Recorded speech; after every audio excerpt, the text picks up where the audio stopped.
Hello and welcome to the Tottenham America channel. On Saturday, Tottenham Hotspur played out their last match before the October international break. A 1-0 win over newcomers Luton Town with a 52nd minute Mickey van de Ven goal securing the 3 points for the visitors.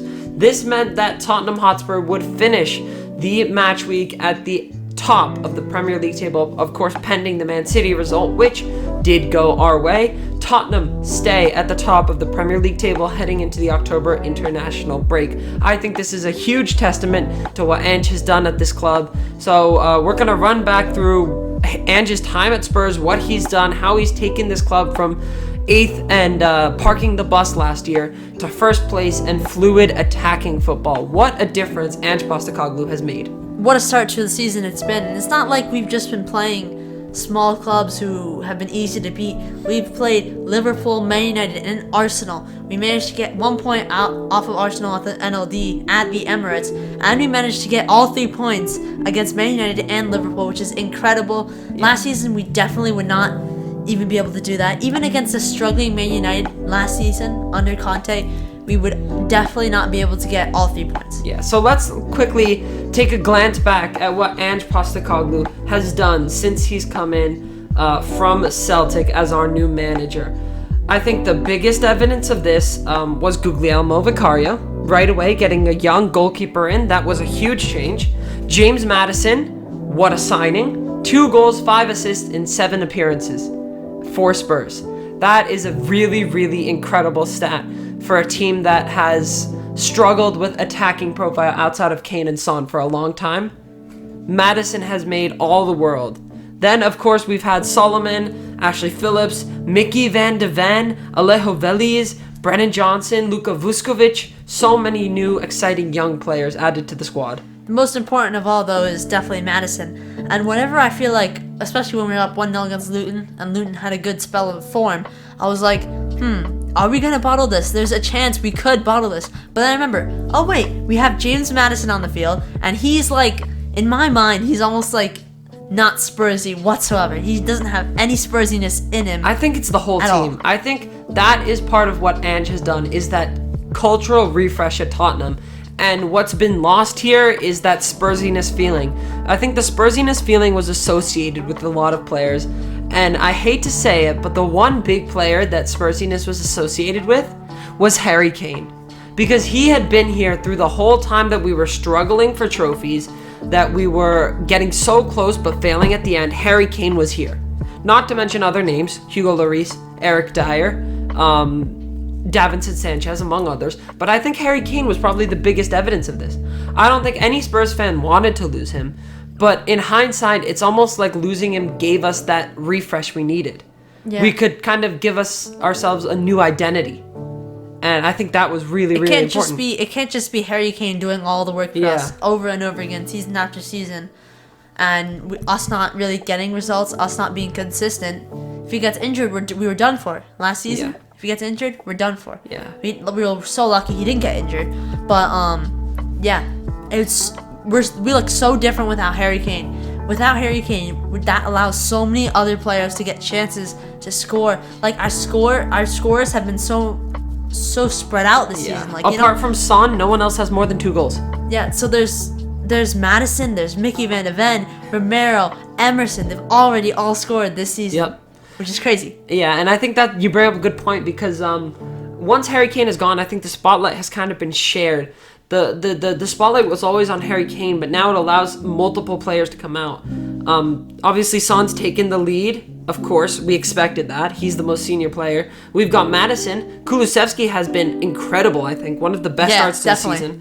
SOAR and Basuma in midfield have been ridiculous. Yeah, I forgot to mention SOAR and Kulusevski both have scored. And our defense. I mean, our defense is a whole new world because it's been refreshed. 3 of those 4 players are new. And honestly, if you look at Romero, he looks like a new player as well. He does not look like the same. Pedro Porro, even though he was here for the last half of the season. Yeah. And he's a new player. He was under Conte. He experienced what he experienced under Conte. but he seems like a new player under Ange. Yeah. He really does. I think everyone did. Apart from Son, everyone felt like a new player, even if they had been here. Kulusevski, Bissouma, SOAR, Richarlison, even though he hasn't done well, I think he's provided a good aspect, and he'll get good soon. Udogie, Romero, all those players that have been here, they've almost been given a new light in Ange's football, and that has said so much about our results, because following that Brentford 2-2 result, our results have been through the roof. Like, we've never seen this kind of results in probably 2015-16 Spurs, when we went with Chelsea to the title and we finished second. I believe that was 2016-17. 2016-17, that's correct, yeah. That was Tottenham United. We beat United 2-0. We won an away game for the first time since like January at Bournemouth. And then we won at Burnley, smashed them. Sheffield United, incredible comeback. We remember that, of course. Getting the points at Arsenal, though, I think has been my favorite part this season, because we really played well. Yeah, either Arsenal or Liverpool. Yeah, but Liverpool is kind of tainted. Kind of. But it's not really. I mean, we still played phenomenally that day. Like, we played really, really well. Luton, I don't even know if we would have gotten past them in last season. We definitely would have lost, or we either would have drew 1-1, or we after that red card, if we were playing with 5 at the back. Yeah. And with defensive midfielders, Skip and Højbjerg, of course with Bentancur being injured, there would be no way we would ever score a goal with 10 men on the field. Yeah. And we'd definitely concede within the matter of minutes. Yeah. But that it was a new Tottenham now, and that's, I think, the coolest part of being a fan. I think the biggest highlight about this is that when I think of Spurs players, especially young Spurs players, they don't really look mature. They're always shy on the field, you know? I don't think of them as big players, but then now I look at SOAR, I look at Udogie, and look at Van de Ven. They look so mature, and they don't look Spursy at all. Which is kind of crazy how Ange has done that. I think out of all the new players that we've brought, Maddison, SOAR, Udogie, Van de Ven, Porro, Vicario, even Romero, they are all like top 3 in their respective positions. There's no way Vicario is below like top 4 in goalkeeping in Premier League, or Udogie is less than top 3 in the Premier League. They're just like, Ange just brought out the best in them. Yeah. And I cannot believe that we are first. But this is not the same first that I felt under Conte or Mourinho. This is a first where, like, we deserve it, right? Yeah. And we can show for it through the way we've played. You know, Conte and Mourinho, sometimes it was a little scrappy. It was, you know, parking the bus with those late winners. Here, we've actually played well.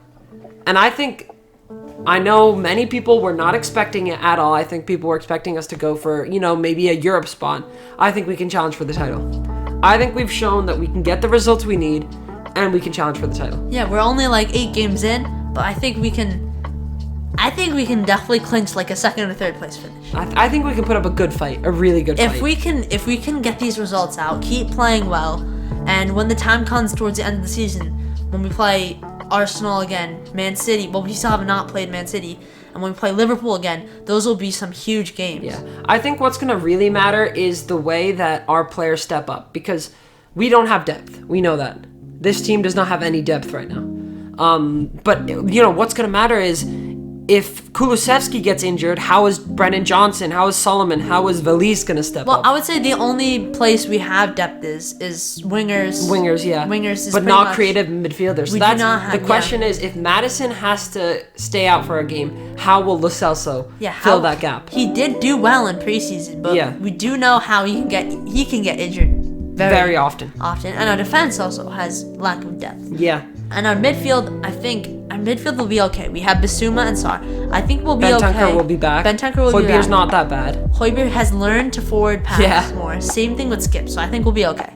Yeah, so I think we've got some certainly worry points that if we get injuries, like, it's going to be worrying. But fullbacks, I think left back is the only concern because I'm not so sure about Ben Davies. Yeah, right or back Sessegnon. Right back we got Emerson. I think Emerson's Emerson's he's getting better. He's good. Yeah. He's been good. The only reason he was doing well. I think Porro's just better. Just better. Like, I was just surprised. Emerson scored on the first match day, and he played well. Porro came in on the next match day, did even better, and he kept doing better. Yeah, that's kind of crazy. Yeah. But that's it for our kind of little season recap as we head into the October international break, with Tottenham Hotspur on top of the league table and first place ahead of Arsenal and Manchester City. If you enjoyed and want to see more Spurs content, make sure you like and subscribe to the channel. Comment down below what you'd like to see more of from us and your reactions to the season so far. And until next time, Come on, you Spurs!